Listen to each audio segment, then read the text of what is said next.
Okay. So while Johnny's sending me a message, okay, so he said we can start. Hello, everybody.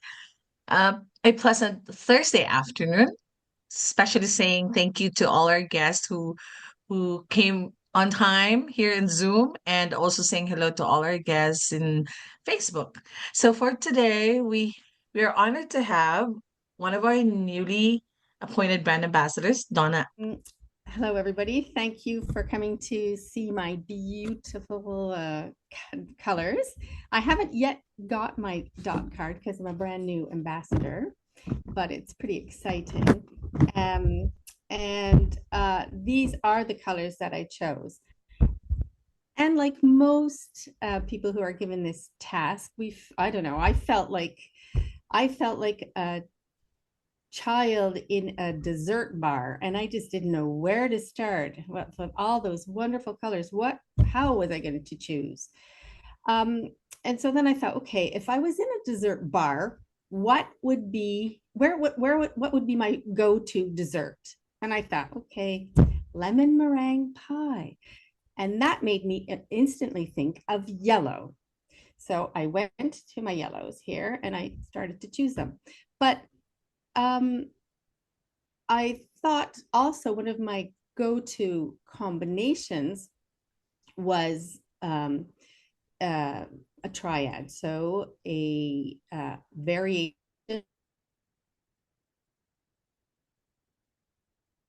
eliminate and test and get to be able to eliminate many, many, many paintings. So it started off with, as I said, I went to the yellows and then I just tested. I mean, there's all these, and I have more too. I didn't bring everything. So all this was testing and notes, starting off with my yellows, which yellow was going to make me happy and which yellow was going to work with the other colors that I wanted to do. So my reds and my blues and then so on. So I started off with actually, I think it was nickel yellow, azo yellow, um, because it had two properties that I was looking for my basic combination, and that was transparent and non-granulating. So I thought, okay, my first triad will be, or first group of colors, perhaps I'd say, would be a group of three um, transparent, non-granulating colors so that I could make many, many colors. So I took nickel yellow azo and I took blue phthalo red shade here. So let me see if this is the nickel azo yellow and my phthalo blue red shade. And then I was looking for a red. And so that brought me to, I have it in a stick here, permanent alizarin crimson. So this was my first choice. And I knew with these three colors, I could make almost any color I wanted. So I was really quite happy with that. And I did try out other yellows as well, like New Gamboge. And let me see, I do think I have an example of the triad. There's another triad that I tried. I don't have that particular one. I don't think, but I did have another. Oh, and I'll show you those later because they'll be coming. So those were my first three choices. Then I was going back to my yellow. What other kind of yellows did I want? Well, I wanted to have a non-granular, semi-transparent one. So that took me to yellow Naples. Now, why did I want um, semi-opaque was because of the weight that it could give me and the possibilities that it could give me when I was composing, because or creating, let's say, because when I paint, I start off with quite often a transparent first layer, and then I build it up with other transparent colors. But not only, I also start to bring in the opaque colors to maybe cover up something that I didn't like, or in the end, perhaps to just give that little touch of highlight and color. So that was why I wanted to have a yellow opaque color. So that brought me to Naples yellow. then I hadn't quite finished. I wanted a color that I would be able to use as a wash, let's say. So the color would be diluted with a lot of water, and I would be able to pass it over certain zones in my painting, um, and bring that zone together. Again, always looking for composition and balanced composition. So I tested a lot of different yellows like that. And the one that I finally chose was transparent yellow oxide, which is, well, like the name says, it's transparent. And in this case, it was granular. So as you're seeing with my choices, I was not only looking at the qualities of transparency in the painting, the paint, but also whether or not it was granulating. Voila. And I thought, okay, let me look at the reds. And what I chose for the reds were two, like a warmer red and a colder red. So the first choice I went for was Kina Coral. And it's a transparent, non-granular color. And then the other one that I chose was the permanent alizarin crimson, which is also transparent and non-granular. So then I was moving on to my blues, and let's start off with the blue phthalo here. That is the red shade because, as I said, it is transparent and non-granular. I didn't want to always have to have granulation, which is an absolutely beautiful quality of the Daniel Smith paints, but I didn't always want to have it, let's say, in the sky, for example.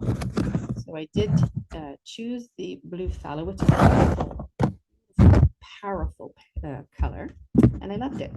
But then I thought, okay, well, I don't always want that power.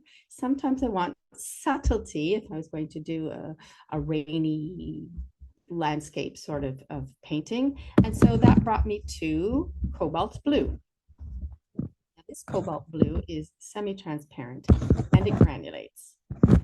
So it gives you some really nice combinations.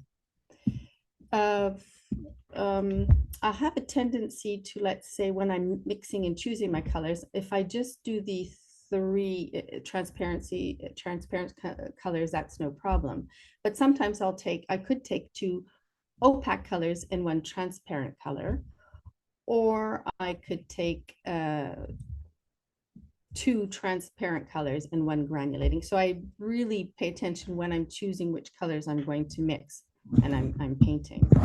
So I talked about cobalt blue, and now I'm going to show you that I have indanthrene blue as another choice for my thought card. And that was, again, because it's transparent and non-granulating, and it's kind of a nice atmospheric blue, again, for having subtle colors. In my compositions, I like to have sort of grayed, toned down colors outside of the center of interest zones. So then I use my very strong, bright or contrasting colors near my center of interest.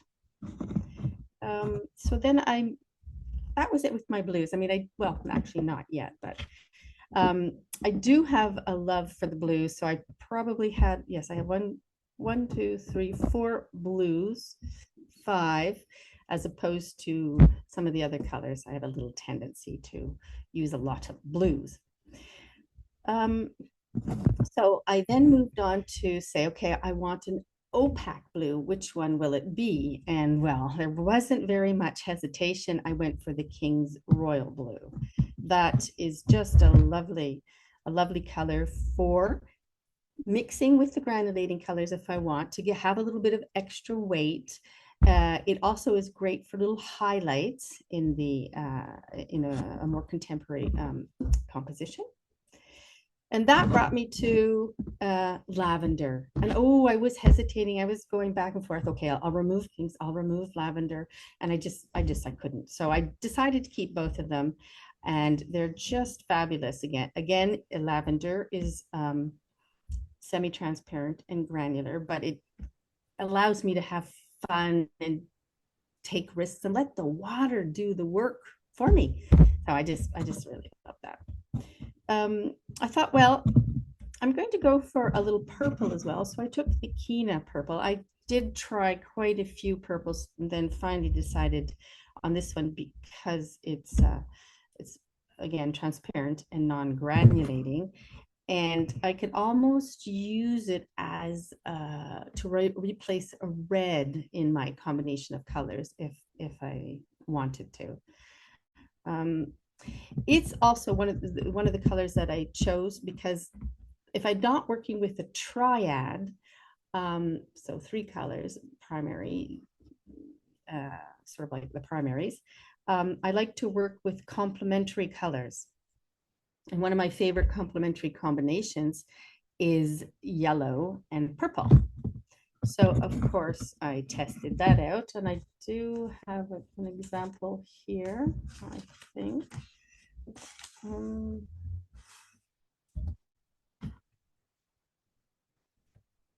No, I don't. I have it as my other favorite color combination. And that would be sap green and the alizarin cramoisi. So I chose sap green because I'm not a big fan of tube greens in general, but this one is just a beauty. And it was transparent and it granulates just lovely. So it's quite beautiful. And if you mix that with the alizarin crimson, it makes some really nice grayed down colors, and I'll show you that.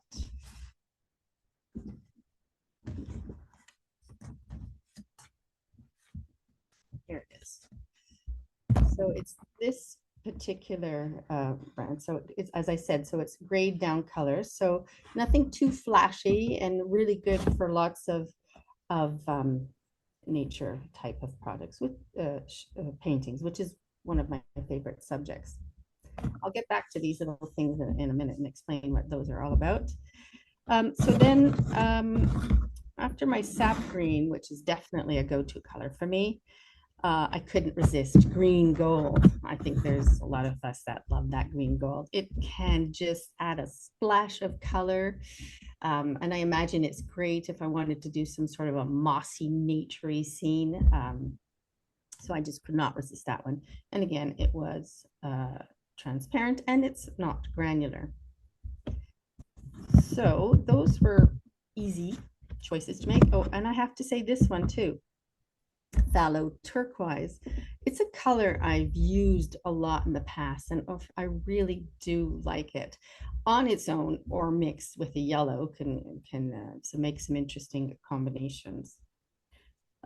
Donna, Yes. how do you feel about the staining quality of the phthalo? Well, yes, I do. I do like it. You do have to be somewhat careful when placing on the paper, but I don't mind because I like to live with what the paper with the painting and the water gives me, and I just like to have I'm actually into wanting to go more into the powerful, vibrant colors. So, and if the painting actually stays on the paper, then it just makes me adapt. I have to adapt, and I like that kind of risk and play with the paint and the water. Nice. So, Has the colors of your area that you live in influenced your color choices? that's an interesting question because years ago, I lived in the Alps and I was doing landscapes, and I showed my mom the colors, and she goes, "Oh my goodness, you're doing mountain scenes that make me think of colors that come from the south of France." And it was like a light switch went on. And so, yes, you for sure. I think that is that the subject that you want can play a big part in the colors that you're going to choose for a particular painting. On the other hand, I do often I start I start with, okay, I want to work with 3 colors, the 3 primaries, or I want to work with reds and warm colors, or I want to work with blues. And whatever I have the need to or choose to paint with, that actually often inspires whatever's going to come out in the painting afterwards. Because sometimes I don't plan ahead. I just have this need to put the paint on the paper. But the one thing I do is choose the colors ahead of time, and that guides me to the finished product in the end. Color is very important to me and is probably my starting point in any painting. That's a very good tip, definitely.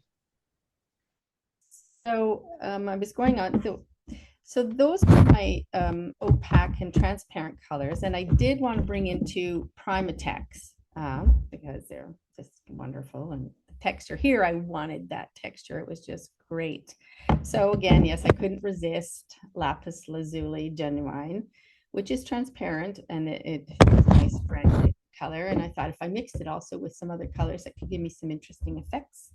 And the same with Bloodstone Genuine, which either mixed with other colors is really interesting, or on its own can give some very nice effects. So the last 2 colors that I chose were black, and of course lunar black. I can't resist that one. I just can't. And that one mixed with other colors is just ooh la la, or that color mixed with some opaque colors just gives some wonderful effect. So I like to have fun with that one. But then again, I wanted to have a non-granular black and an opaque one. And so I took lamp black because there are sometimes I just wanted flat areas. And it's interesting to see that I now, after 40 years, choose to paint with black because I forbade it. For years, I was no way I want to paint with black. And then one day I thought, okay, I'm going to paint with black and see what happens. And I liked the result because I didn't actually really care what the result was because I wasn't attracted to the black. So that was a good lesson. And now I actually like black in the composition. So one's taste does evolve. So that's it for my 18 colors. Are there any questions? Donna, what tips do you give somebody who said, I can't afford to buy all those colors, I just need a few? Where do you start them on that journey? Well, then you start with, and I advise this all the time. I start with my first 3 transparent colors. So the nickel azo yellow, the permanent alizarin crimson, and the blue phthalo red shade. And then if like 3 primaries. Yeah. And then if the people want to have some fun with the granulating, I would say the lunar black. And I do suggest that quite a lot for a lot of people. It's yeah, they're good tips to get you started because everybody wants to start somewhere. Yeah. So this is another combination that I use, which also could be a go-to combination for people if they wanted. And it's the nickel azo yellow, but this time I took the quinacridone purple and I replaced the alizarin crimson with the quina purple and the indothrone blue. Okay, so that gave us all these wonderful colors here.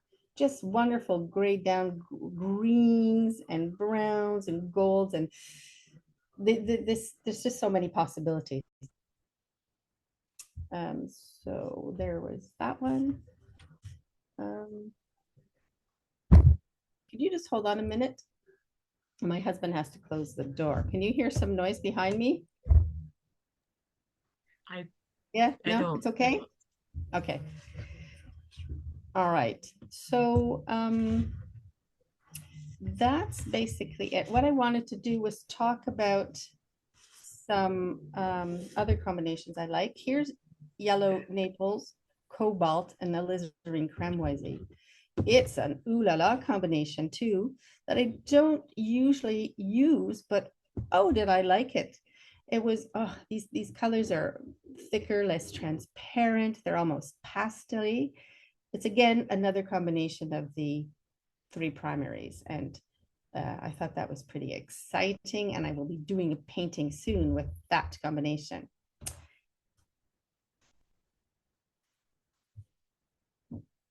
I did a lot of tests, as you can see, and I call these color caterpillars. And it's a great exercise that I advise everybody do, even somebody like me who's been painting for 40 years.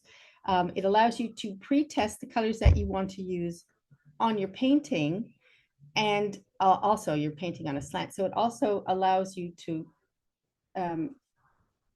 try out your control of your junctions of your paint. So here it was a bit drier, but here the humidity was good, so that the paintings just bled one right into the other. And that's a good way to practice your water control as well. So this here, actually, I always say I work with a very limited palette, let's say from 2 to 5 colors. And in this one here, in one of the examples here, sorry, I have to close the door. So in this combination here, I have actually 4 colors. I have green, gold, cobalt. Oh, oops, I can't tell you that one. Cobalt and alizarin crimson and phthalo blue, and that makes a lovely combination as well. Are there any questions? I like the caterpillars. They're a great way to choose a color group for an artwork. Yes, yeah, it's very, very useful, and even like it's actually kind of like active meditation, so it's really quite good. Yeah. I encourage my students to play like this so they understand how the color mixes behave together. All right. Yeah. So I just have so many. There, it's just lovely, the combination. And I test out all the paintings too. These were just some of the tests. And then I was noting whether they granulate or whether they're transparent or semi-transparent.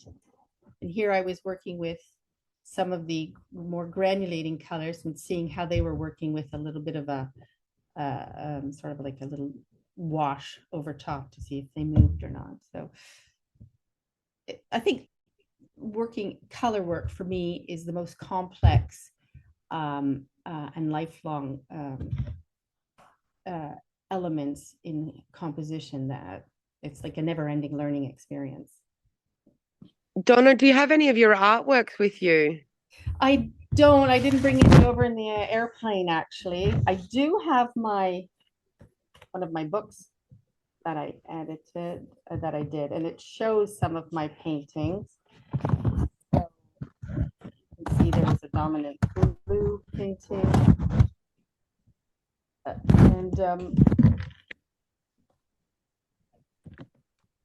And you see that? That's a tiger. That was sort of an ecological painting about disappearing animals. Here's again, it's mostly blue, you can see, with the sort of the yellow transparent wash on the top. See something?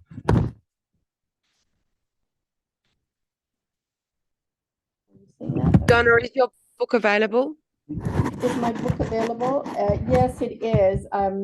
I would have to send it, and that would be the post included, and it's a bit expensive. But when I give workshops, I bring it around along with me. So going through your website, perhaps? Yes, or you just could send me a little email message, and then I can send it off to you. So here, this example here is can you see what I'm pointing to, this abstract painting?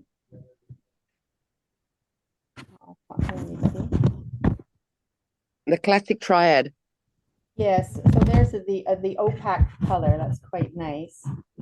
And here's so as you'll see, I have choice, either dominant warm or dominant cold paintings. And so here I have a dominant warm, as I said, and here we are with the dominant cooler. paintings. And this one here was on, I don't know if you remember, Caroline, but it was up in Brittany, this particular painting. And of Yes, it course, was beautiful. things. It was um, to evoke sea ice. And so, of course, the colors just, no brainer there, I would say. Painting Donna, here. which colors was the blue one? Oh, they were the phthalo blue and The one on the other page you showed. turquoise, yeah. That one. Which one? What colors are they? There was mineral blue. That was before Daniel Smith. So there are some colors that aren't Daniel Smith. But I would use in there, I would use the phthalo blue, I would use the cobalt teal blue, which is a magnificent color. And I would probably use the indanthrene as well to get close to that color. And which blue shade? Red or green? Oh, red. Yeah. Like on my color card, the red shade. Oh, thank you. The phthalo blue, for sure. Donna, we've included a link to your publications, to your website in the chat, and also for our friends in Facebook. Yeah. So here are some more abstract, cold abstract dominant and a warm dominant abstract. And again with the water and the whites. So here's an example of more toned down colors for a landscape that I would want to use. So again, some of the opaque colors that I chose. It was really hard to choose, I have to say, but I'm pleased with what I chose because I wanted it to give the ability for beginners to step in and start with the first primary transparent colors and then move on later on to perhaps integrating the opaque colors and the granulating colors. You're getting lots of lovely comments about your beautiful work, Donna. Oh, thank you.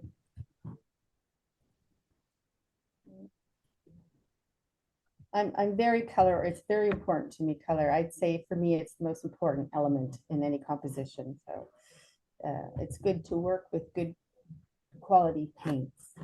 And here, this is why I would need the lamp black here, a non-green granulating color to have some flat space, because I do like texture.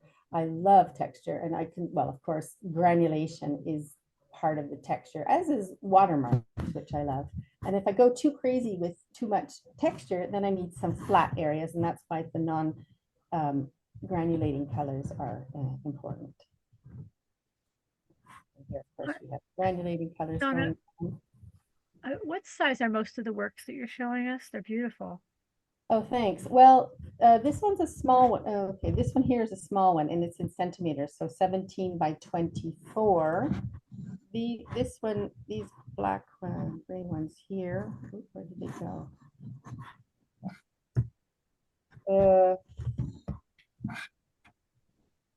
Those ones are small. I could do, yeah, that's a 50 by 70, so a half sheet. I can do full sheets as well. I don't stick to a particular size. This one was a full sheet. I don't know. Can you see it there? Yes. Beautiful. I think that one's going to Texas with Fabriano. Do you mask your work, Donna? Pardon? Do you mask when you're painting? Okay, I can understand why you said that. Up until here, I would have said no. I haven't used it forever. But then I had this idea and I wanted to try something. So yes, I did. I started using the masking fluid for this project here, as you can see. And I had lots of fun doing these.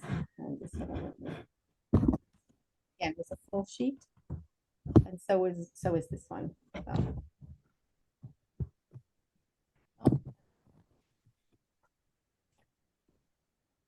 So, Donna, I understand that you have an event coming up like in a few minutes from now. Time check, I think we are left with just 15 minutes before 3.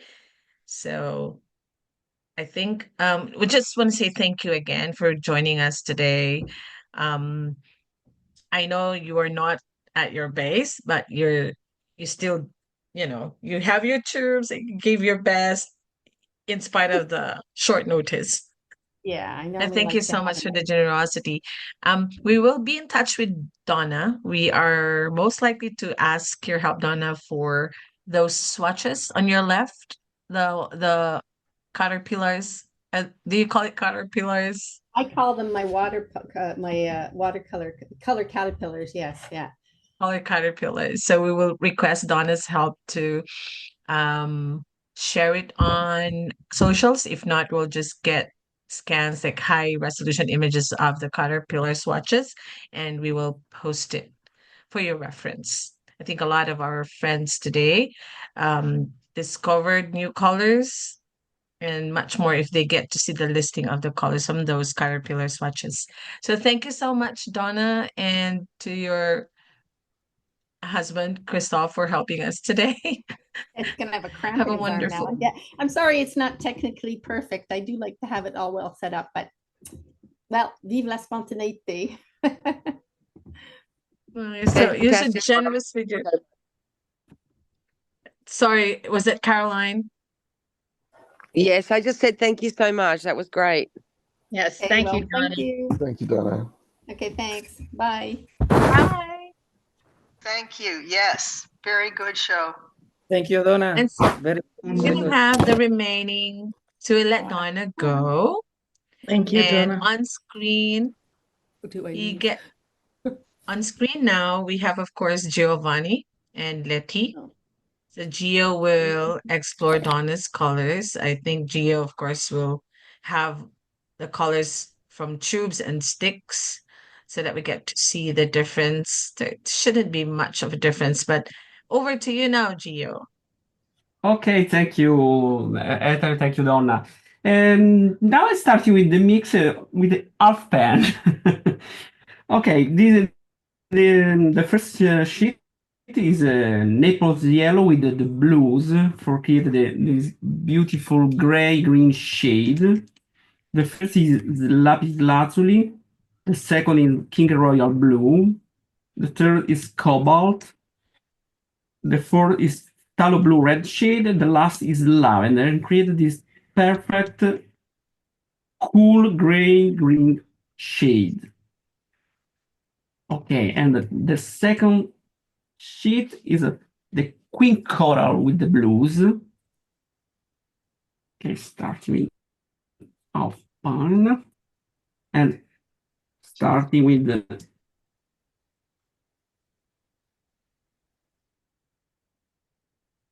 little square. Oops, sorry. And this for this check is for the training your eyes for the predominant color. The first is King Royal blue. And apply one strip.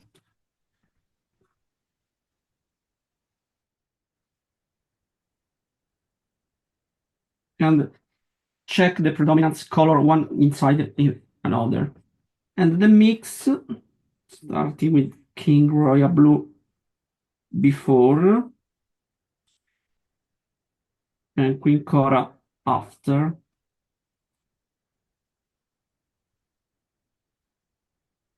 For this little purple, another point of King Royal.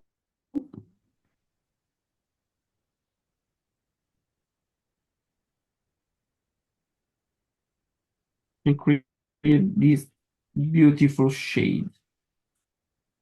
The second blues is cobalt.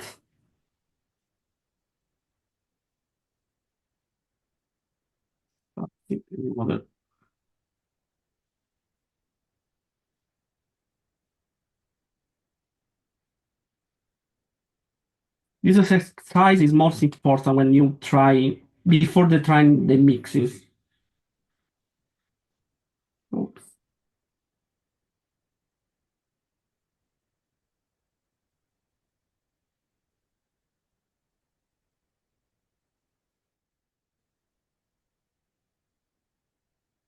And Oli, create, ¿todo bien? Nosotros todo bien. Pasamos por el cerro de la... sorry? Someone's mic is on. Okay, Edoardo. And create this another purple and fuchsia shade is more dark. And the third is phthalo blue red shade. It's very, very strong blue.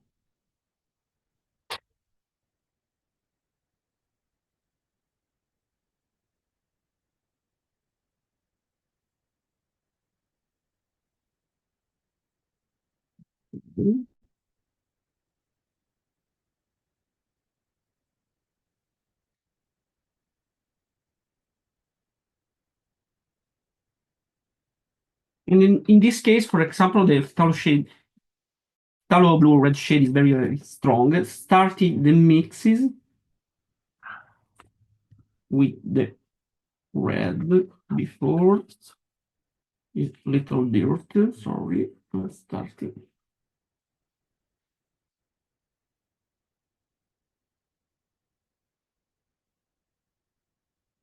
Little point of blue.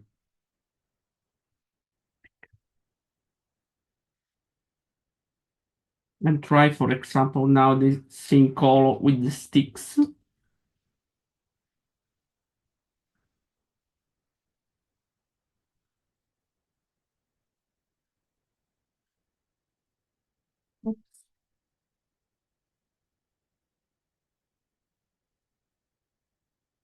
And create this shade. Beautiful. Okay, the last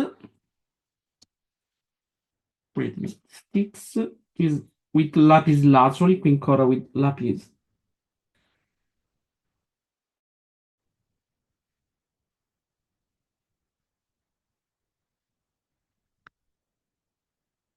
It's very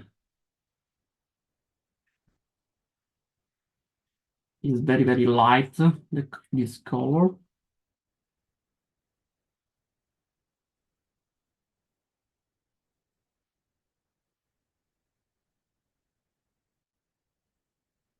And starting with lapis. A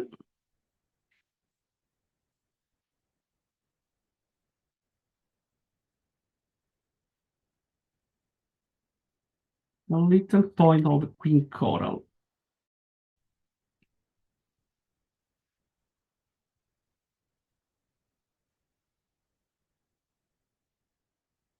Okay, check the difference with the shade. It's very, very beautiful. And my last sheet for mixing. Okay. Oops. Is queen purple with nickel azo yellow, transparent yellow oxide, green gold, and sap green. But use the strong brush. And starting this case, another mix.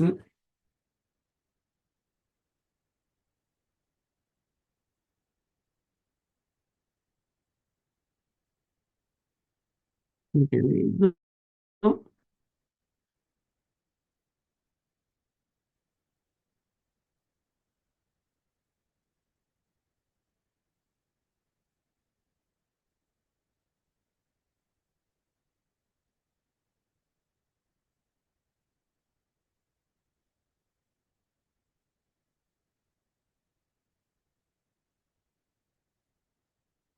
Okay, I created this beautiful intermediate ochre brown light. The second is transparent yellow oxide, and starting in this case with this color, all the line,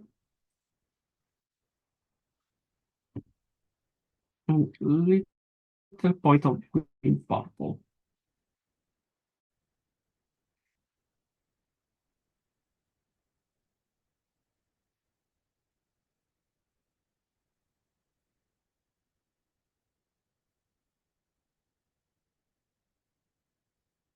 very, very light. Another is green gold.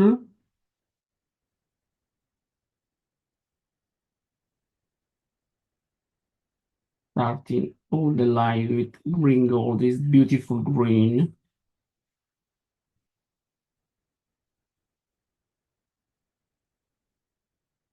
And little drops of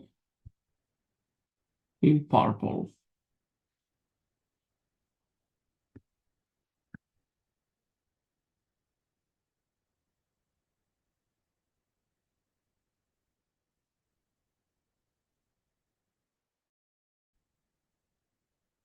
The last is sap green.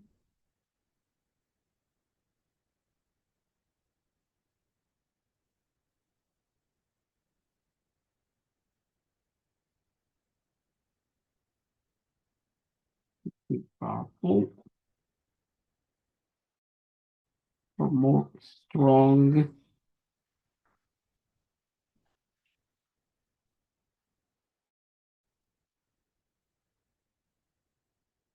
dark green.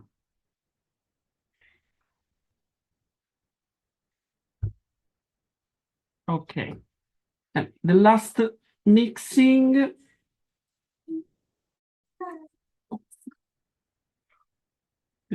with the lunar black, the famous lunar black. Theo, could you possibly show those colors one more time? The last one. Yes, sure. Thank you.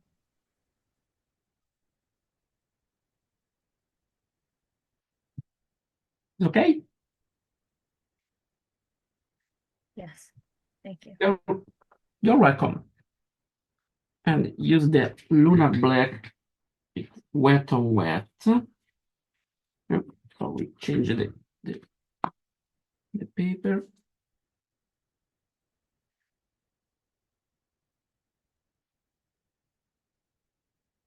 Wet both sides.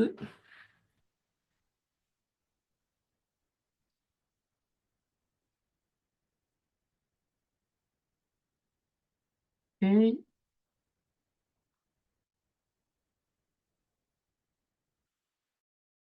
And apply the lunar black.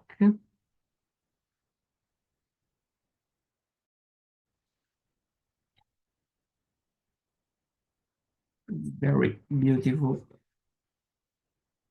One point of queen purple, very strong.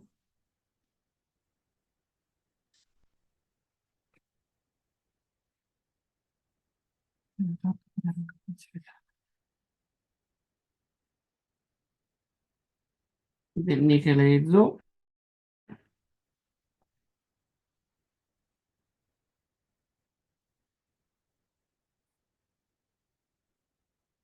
Okay. And the queen coral with the sticks.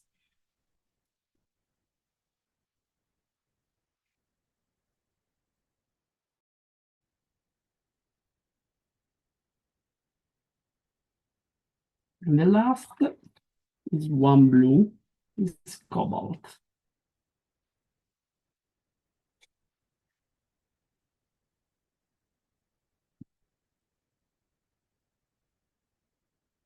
And just like spray bottle.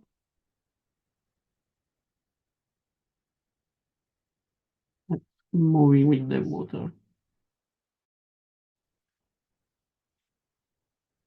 And creating a psychedelic mixing.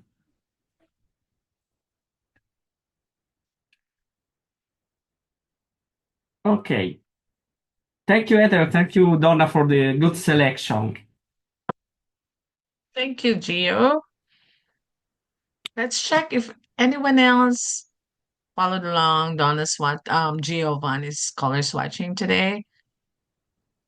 Let's see. Or anybody who played with colors. Anna, do you have anything? Not today. That's all right. Let me just quickly scan. Ah, Donna, okay. Let's share that. Anna has something. Get there. Yeah, just that. I'm sorry, I was late today, but there it is.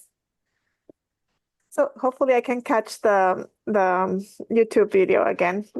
I really love Donna's work. It's beautiful. So We'll have the and recording Gio's experimentation is awesome. So yeah. as always. Thank you, Yes.